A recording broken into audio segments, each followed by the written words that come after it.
Splitting এর general conception মানে সাধারণ একটা সেন্স যদি ক্লিয়ার থাকে, প্র্যাকটিস করতে করতে সেই স্প্লিটিংগুলো সমস্তটাই তুমি পারবে। স্প্লিটিং এর মূল উদ্দেশ্য যদি আমি লিখি যে স্প্লিটিং কি, আমরা সবাই জানি স্প্লিটিং হচ্ছে জয়নিং এর উল্টোটা। স্প্লিটিং কি? স্প্লিট করা। একটা ব্যায়াম আছে না, স্প্লিট, দুটো পাকে যতটা পারো ছড়িয়ে দাও, সো দ্যাটস কল স্প্লিট। তার মানে দুটো প্রান্তকে আলাদা করতে হয়। একটা মস্ত বড় সেন্টেন্স থাকবে, এই সেন্টেন্সটাকে পার্ট করতে হবে। তুমি একটা পার্টেও করতে পারো, দুটো পার্টেও করতে পারো। সেই সেন্টেন্সটা তোমার সিম্পল সেন্টেন্সেও থাকতে পারে, কমপ্লেক্স সেন্টেন্সেও থাকতে পারে, আবার তোমার কম্পাউন্ড সেন্টেন্সেও থাকতে পারে। ক্লিয়ার করো, আগে সেন্স ক্লিয়ার করো, বারবার করে বলছি, you have to be cleared with the sense. আগে তোমার সেন্স ক্লিয়ার হতে হবে যে স্প্লিটিংটা আসলে কি। আর মনে মনে এটা নিয়ে বুঝতে হবে যে স্যার যখন বোঝাতে নিয়েছেন তাহলে আমি বুঝে যাব। তাহলে এই সেন্টেন্সটাকে আমি এখানে একটা ভাগ, দুটো ভাগ, তিনটে ভাগ করলাম। সেন্টেন্সটা যে কোনো সেন্টেন্সে হতে পারে, কিন্তু প্রত্যেকটা ভাগকে আমায় সিম্পল সেন্টেন্সে ক্রিয়েট করতে হবে। তার মানে একটা সেন্টেন্সকে আমি যদি দুটো সেন্টেন্সে পরিণত করি, সেই সেন্টেন্স দুটো যেন সিম্পলে হয়। সেন্টেন্সটা কমপ্লেক্সে হোক বা কম্পাউন্ডে হোক বা সিম্পলে হোক, সেন্টেন্স দুটো বা তিনটে যেটাতেই আমি তৈরি করব সেটা হবে কিসে? সিম্পল। একদম সোজা। আমি শুরুতে একটা উদাহরণ দিই, একদম সহজ একটা এক্সাম্পল দিই। হি ওয়াজ ডিগিং, তোমাদের বইতেই আছে, digging the ground when I reached the hut. আমি একটা এই উদাহরণটা দিচ্ছি, আমি ডিটেলে বলবো। আমি বোঝাতে চাইছি ওপরে যে জিনিসটা বোঝালাম সেটা তোমরা বুঝতে পেরেছো কিনা। বলেছি he was digging the ground when I reach the heart. সে কি করছিল? গ্রাউন্ড ডিগিং করছিল, খনন করছিল যখন আমি পৌঁছেছিলাম। এই বাক্যটা কমপ্লেক্স সেন্টেন্সে আছে। কিভাবে বুঝলাম? এই বাক্যের মধ্যে হোয়েন আছে তাই। তার মানে আমাকে এইটা তো তুলতেই হবে, আর এই বাক্যের দুপাশে দুটো সিম্পল সেন্টেন্স বসে আছে। স্প্লিটিংয়ে যেটা গুরুত্বপূর্ণ জিনিস সেটা হচ্ছে সিকোয়েন্স মেনটেন করতে হয়, কোনটার পরে কোন সেন্টেন্স আসবে সেইটা।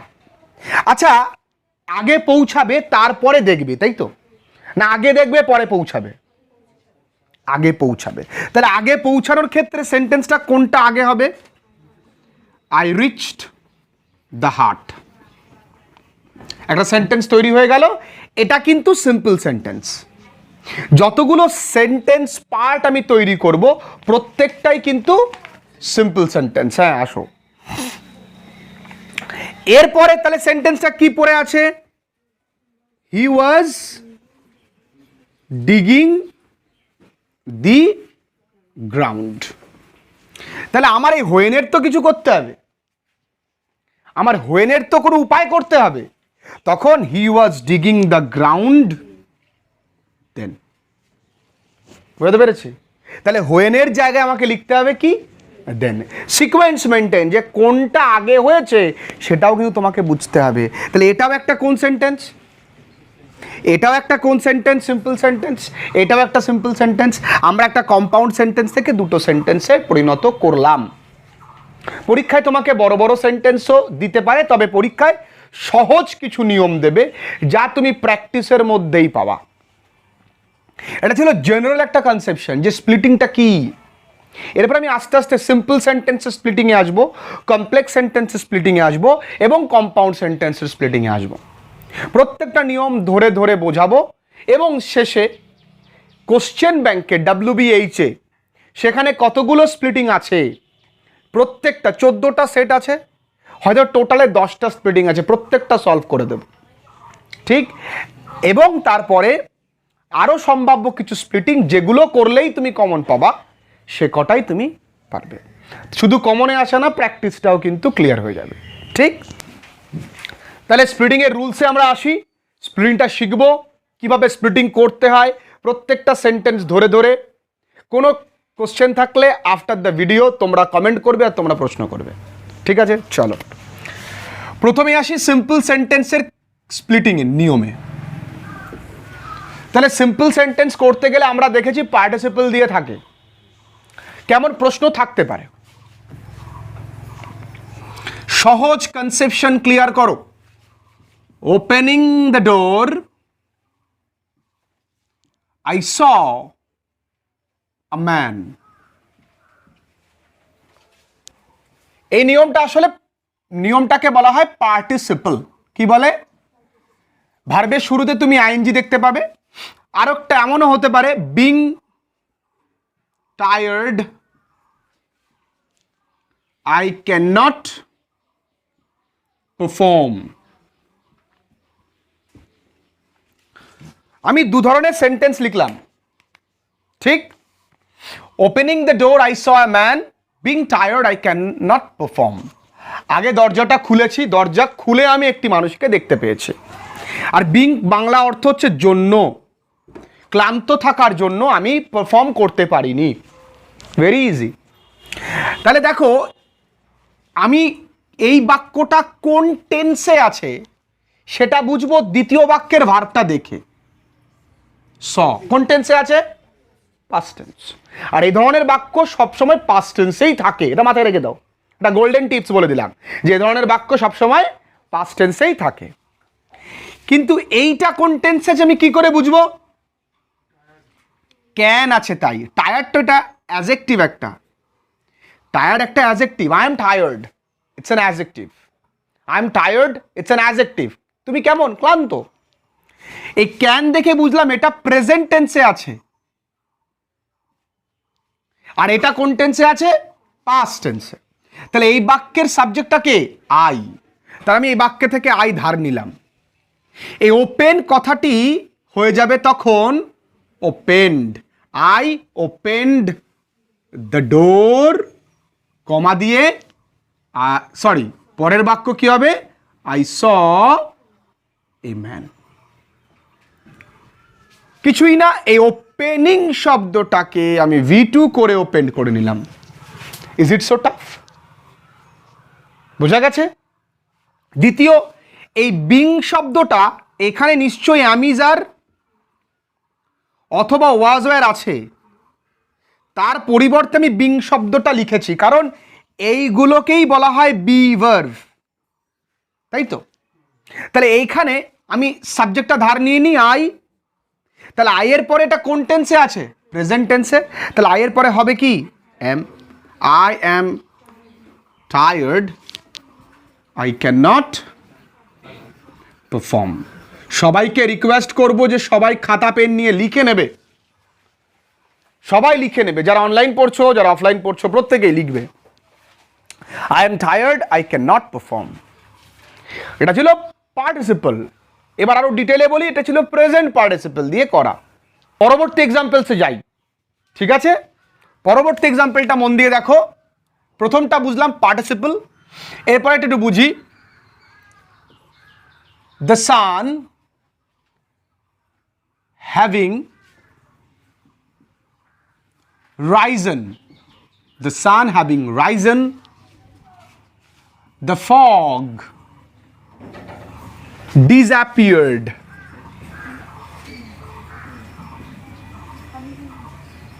Okay, 2 নম্বর এক্সাম্পল। এই নিয়মটাকে বলা হয়, যখন আমরা জয়েনিং করেছিলাম এটাকে বলা হয় নমিনেটিভ অ্যাবসলিউট। দেখো আগের বাক্যে সাবজেক্ট দুটো এক ছিল, এই বাক্যে সাবজেক্ট দুটো আলাদা। এই বাক্যের সাবজেক্টটাকে দ্য সান, এরপর আরেকটা সাবজেক্ট কি? The fog. আরো একটা এক্সাম্পল দিই। I having returned home, my mother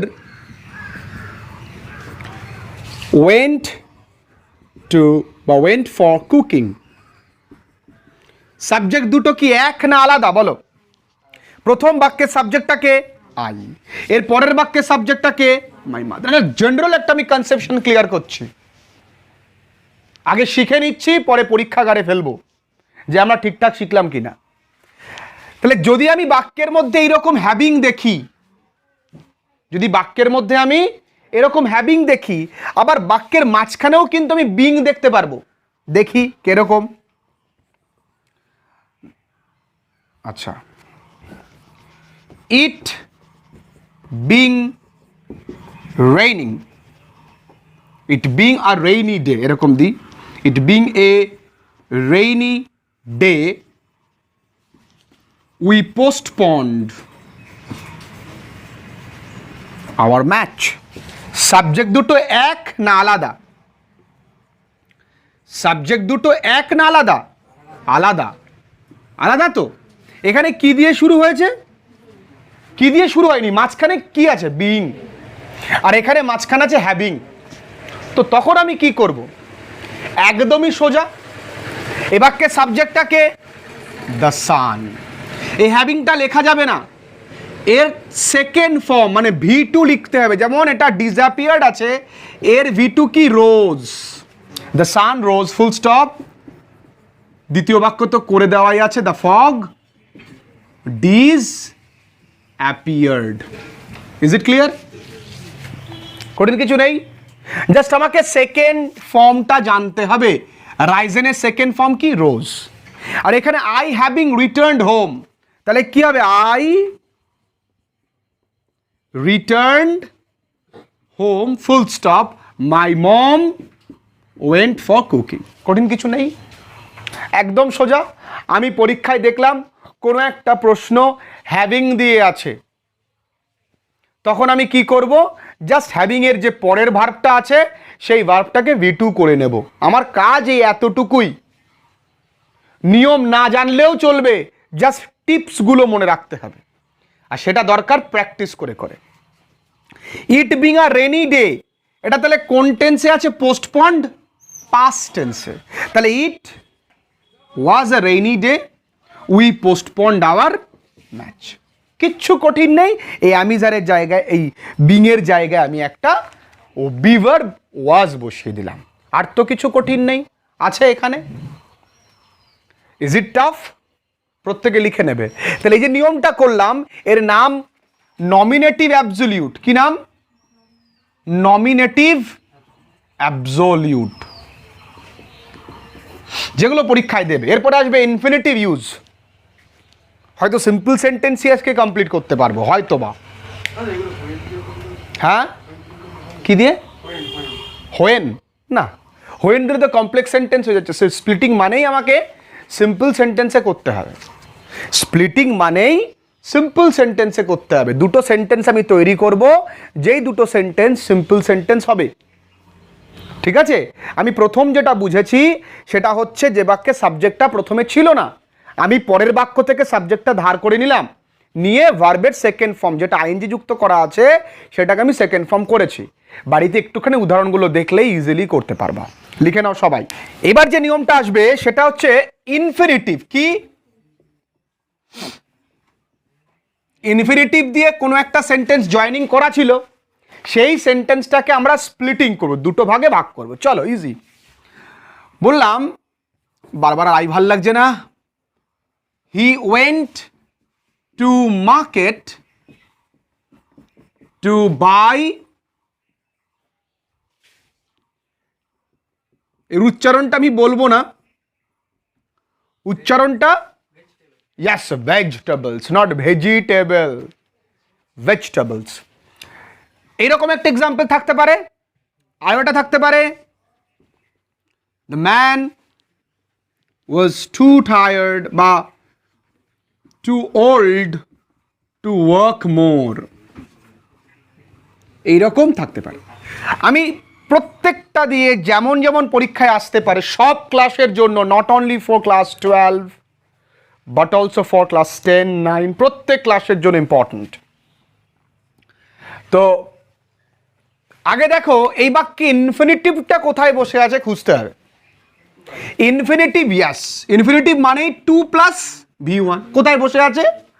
এই তো পেয়ে গেছি। আর এর পরেরটা এই পেয়ে গেছি। তার মানে এর আগ পর্যন্ত একটা সেন্টেন্স অলরেডি তৈরি হয়ে আছে।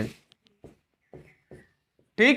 তাহলে প্রথম সেন্টেন্সটা আমি লিখতে পারি, হি ওয়েন্ট টু মার্কেট। লিখতে পারলাম? ক্লিয়ার? এটা কোন টেন্সে আছে বন্ধুরা? পাস্ট টেন্সে। সে বাজারে গিয়েছিল কিনতে কিছু সবজি, তাহলে বাজারে গিয়েছিল এবং সে কিনতে চেয়েছিল, তাই না? তাহলে এই বাক্যে এখানে টু এর আগে, টু এর জন্য আমি এখানে এই সাবজেক্টটা ধার নেব, হি। এটা কোন টেন্সে আছে? তাহলে এখানে হবে ওয়ান্টেড, হি ওয়ান্টেড, তাই না? তাহলে হি went to market, he wanted. যদি প্রেজেন্ট টেন্সে হতো তাহলে কি লিখতাম? He wants. তাহলে হি ওয়ান্টেড টু ভেজিটেবলস। কঠিন? He wanted to by vegetables. কঠিন? কিচ্ছু না, বুঝলাম এটা কোন টেন্সে আছে বস? Past tense. তা আমি এখানে কি লিখলাম? ওয়ান্টেড। যদি বুঝতাম প্রেজেন্ট টেন্স তাহলে লিখতাম আমি ওয়ান্টস। যদি আই থাকতো তাহলে want, third person singular number হলো বলে আমি তখন বলতাম ওয়ান্টস। সেকেন্ড নাম্বারে কি আসছে? The old, the man was, এই টু কথাটি থাকলে সো অথবা ভেরি লিখতে হয়, ওল্ড, ফুল স্টপ। এখানে দি ম্যান বারবার লিখতে পারবো না, লিখবো কি? হি। এটা আছে কোন টেন্সে? পাস্ট টেন্সে। তাহলে আমি এখানে লিখবো কুড নট ওয়াক মোর। বলো, কঠিন? The man was very old, he could not walk মোর। দুটো সেন্টেন্স তৈরি করেছি। দিস ইজ মোর ইম্পর্ট্যান্ট, এটা বেশি গুরুত্বপূর্ণ, এটা কিন্তু অতটাও গুরুত্বপূর্ণ নয়, এটা পরীক্ষায় বেশি দেয়। এবার অনেকে বলতে পারো হি ওয়েন্ট টু মার্কেট, আমি যদি স্যার এখানে এভাবে লিখি হি বট, BOUGHT, বট ভেজিটেবলস, নড়েছে এইটা, হি বট ভেজিটেবলস বা ভেজিটেবলস, তাহলে কি স্যার হবে? হবে। সে কিনেছিল, সে বাজারে গিয়ে কিনেছিল, হবে। কি করলাম সেক্ষেত্রে? এই যে বাই শব্দটাকে আমি V2 করে দিলাম। দুরকম হয়, একটা কিনতে চেয়েছিল আর একটা কিনেছিল। Let me make it very clear. যখন ইনফিনিটিভ দিয়ে থাকবে, যে বাক্যে টু আর টু থাকবে সে বাক্যে টু এর জায়গায় ভেরি অথবা সো, আর যেখানে থাকবে মানে টু এর জন্য, ইনফিনিটিভের জন্য ক্যান নট অথবা কুড নট, সাবজেক্টের পরে তোমাকে লিখতে হবে। আর যে বাক্যে টু আর টু থাকবে না, তুমি সে বাক্যে ওয়ান্ট অথবা ওয়ান্টেড অথবা ওয়ান্টস এই কথাটি আনতে পারো। যদি না আনতে চাও তাহলে তোমাকে যে টু এর পরে ভার্ব থাকবে সেটা আগের সেন্টেন্স অনুযায়ী তুমি টেন্সটা চেঞ্জ করে দেবে। আরো একটা এক্সাম্পল দিই, তাহলে আরো বিষয়টা ক্লিয়ার হবে। যদি বলি যে she goes to school to learn grammar, সে স্কুলে যায় কিসের জন্য? গ্রামার শেখার জন্য। তাহলে আমি প্রথম বাক্যটা কি লিখতে পারি? Very good. সবাই একটু জোরেই বলো, কোনো ব্যাপার না, সবাই শুনুক যে তোমরা বুঝতে পারছো। She goes to school. তাহলে এতটুকু দিয়ে আমাকে সেন্টেন্সটা তৈরি করতে হবে। তাহলে আমি তো এখানে টু লার্ন গ্রামার এই কথাটুকু লিখতে পারি।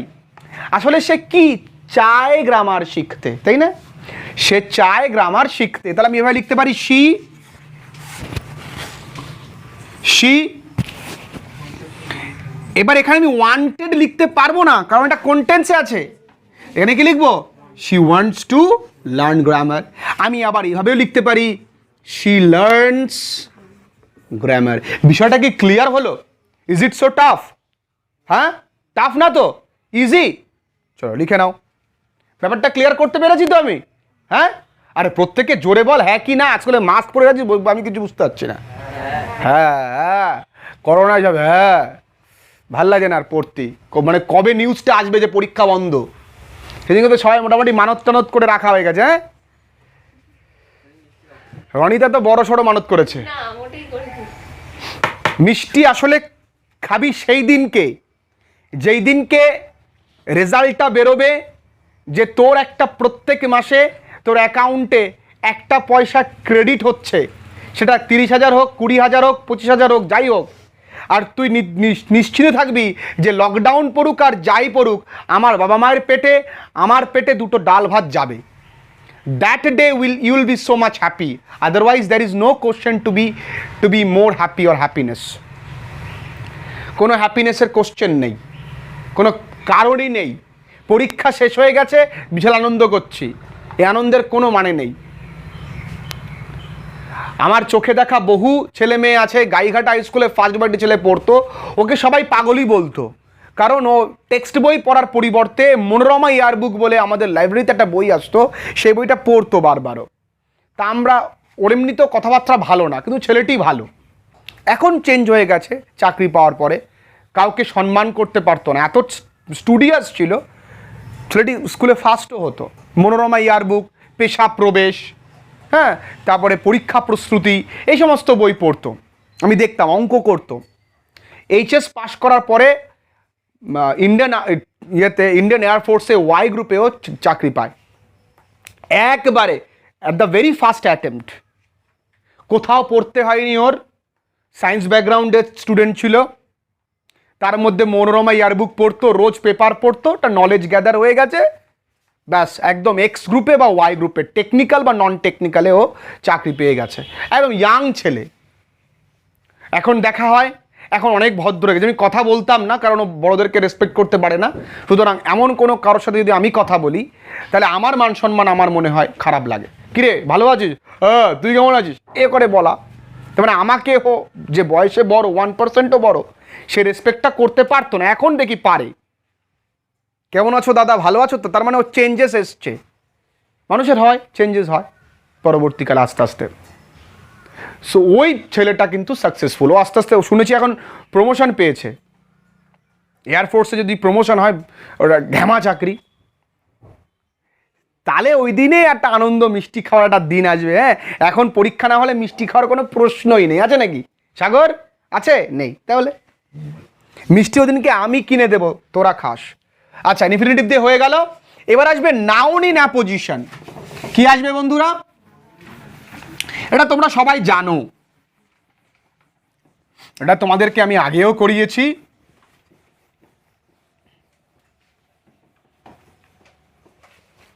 এবার আসবে নাউন ইন অ্যাপোজিশন, যেটা দিয়ে আমি কি করব? স্প্লিটিং। ঠিক? আচ্ছা, আমি ক্লাস 12-এর নিই। The hermit, a wise man,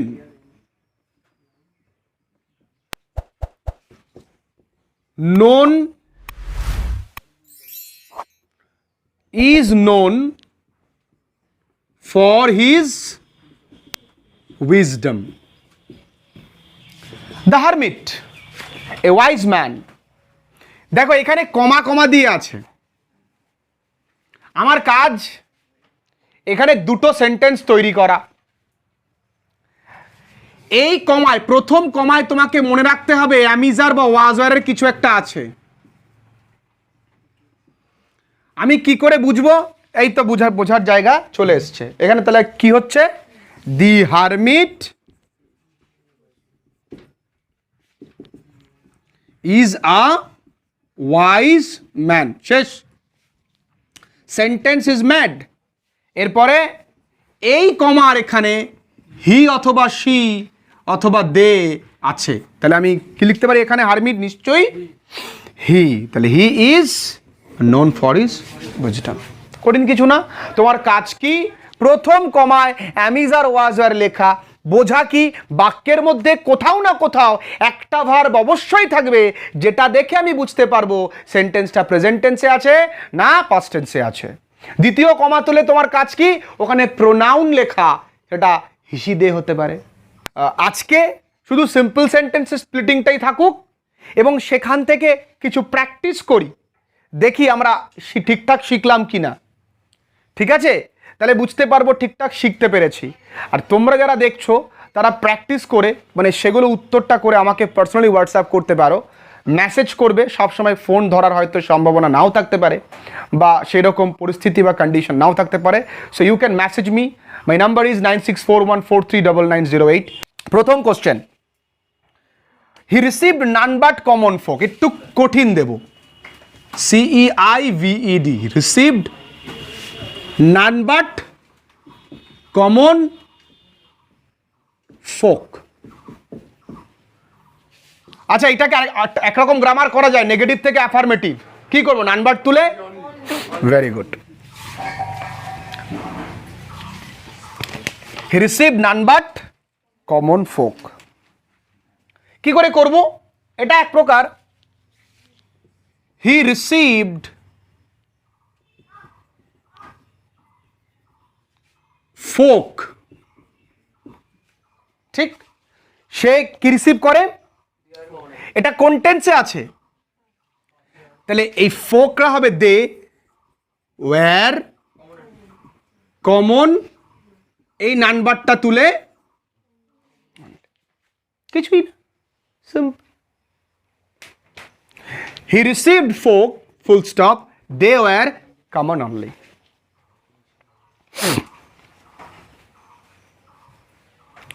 তুমি যদি মনে করো যে হি রিসিভড ফোক এইখানে অনলি দেবা আর নিচে তুমি অনলি দেবে না, তাতেও কিছু যায় আসে না, ঠিক। নেক্সট কোশ্চেনে আসি।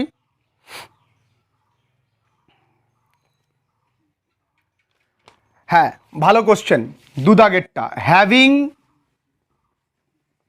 Taken leave of the wounded man, having taken leave of the wounded man, the Tsar went out into the porch. The Tsar went out into the porch. একদম সোজা, হ্যাভিং আছে, তাহলে এই ভার্বটাকে কি করতে হবে, সেকেন্ড ফর্ম, ভেরি গুড। তাহলে এই বাক্যের সাবজেক্টটা কে, দ্য জার, তাহলে এই জারটা আমি ধার নেব, দ্য জার টেকটা কি হয়ে যাবে, took leave of the wounded man, এটুই লিখবো। এখানে কি আর জার লিখতে পারবো, কি লিখবো, হি, তারপরে যা আছে তাই। শিখলাম, আমরা নিয়ম শিখে গেছি, একদম সহজ। নেক্সট নিয়মে আসবো, মানে নেক্সট এক্সাম্পলে আসবো।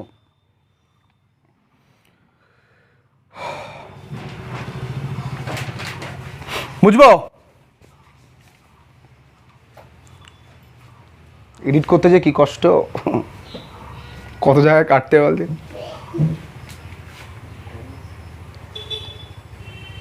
রনিতা তো ঠিকঠাক করে পড়তে আসেনি, তবুও সে মাইনেপত্র দিয়ে দিয়েছে, ও ভয়ে দিয়ে দিয়েছে, বলছে দাদা যা করছে দিয়ে দি ভাই, তাই তো, হ্যাঁ তাই তো, তাই তো, আসলে বড়লোক মানুষ, কোটিপতি বাবা, জামাইবাবু কোটিপতি। জামাইবাবু কি কাজ করে, পুলিশ, ফায়ার ব্রিগেড, কোথায়, গোবরডাঙ্গাতে, পার্মানেন্ট জব, মানে ফায়ার ব্রিগেড অফিসার, সাবাস। আগুন লাগলে ফোন নাম্বারটা দিয়ে দিন, এমনি সংসারে আগুন লাগলে কি নেবাতে পারে, সংসারে বা সম্পর্কে আগুন, তাহলে তুই নদীর এদের মদিনা এদের একটু দিস, বা আমাদের তার সাগিরও দিতে পারিস। এই বুঝবো, চলো লাস্ট এক্সাম্পল একটা করব, লাস্ট এক্সাম্পল। নেক্সট ডেতে আমরা কমপ্লেক্স সেন্টেন্স এবং কম্পাউন্ড সেন্টেন্স একসাথে করার চেষ্টা করব, দেখি এই ভিডিও রেসপন্স কেমন আসে।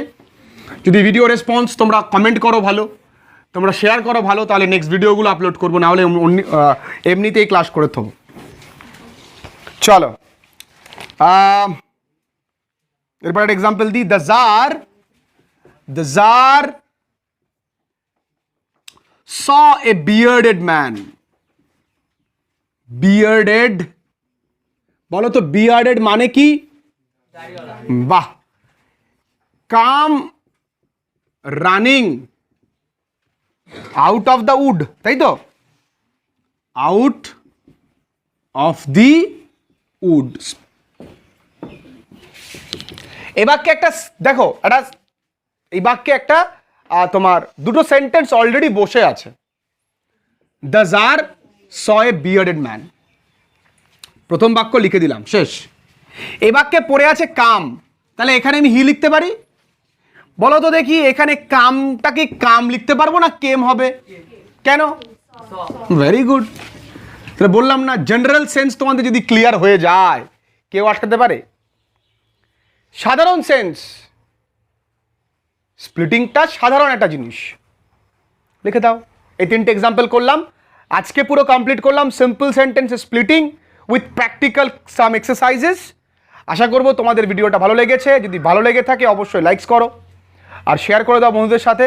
আর অবশ্যই যদি কোনো প্রবলেম থাকে নিচে কমেন্ট করো, কেমন লাগলো সেটাও জানাও। তোমাদের কমেন্ট সেকশানে যাও, কমেন্ট সেকশানে গিয়ে কমেন্ট করে জানাও। আর যদি নতুন হও তবে অবশ্যই চ্যানেলটাকে সাবস্ক্রাইব করো। পরবর্তী ভিডিওতে আবার দেখা হচ্ছে। ভালো থেকো সবাই।